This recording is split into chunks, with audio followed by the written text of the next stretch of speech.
He was, I think, when we did the launch early in the month. I think it was the first time he'd seen it.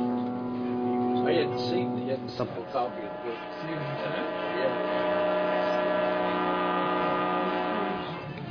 Between that, maybe a little bit, and then hustling. He was, I think, when we did the launch.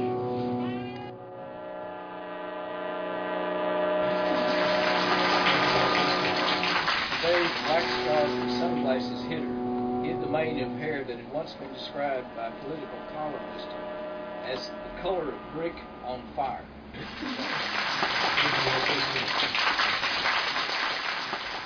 The Royal Canadian Mounted Police unearthed a cache of arms, plus a stockpile of dynamite that had been stolen from construction sites. From the outside looking in, it appeared that the FLQ was serious. November 1976. It was just a date scratched on the flyleaf of the book, but it triggered an avalanche of dark memories rumbling through my head. There was great unrest in Quebec at the time. That was the era just after the Quiet Revolution, when the French-speaking majority wrested political and economic control from the English-speaking minority. New political parties coalesced, split, and reformed as something else, like waves meeting in the ocean, rising together, then rolling on separately in opposite directions. Socialism and then Marxism appeared in the form of the FLQ, and for a while the streets of Montreal resembled those of Paris in 1968, as students gathered, marched, and sang songs that voiced their protest and united a whole generation.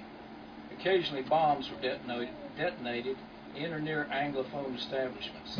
This included banks and the Montreal Stock Exchange.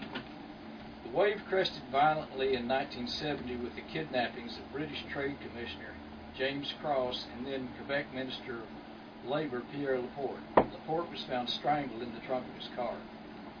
Canada's War Powers Act was invoked, and for months Quebec was under martial law as soldiers guarded public buildings and public people.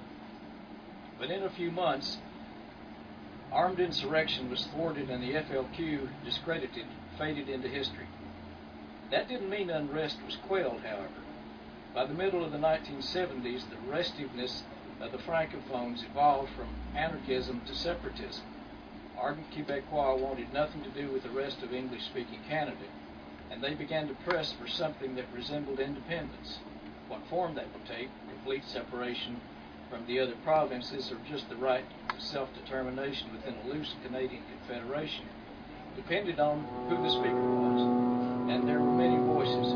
What was clear, however, was that in those days, if you were young, Quebecois, perhaps a bit angry, you were separatist.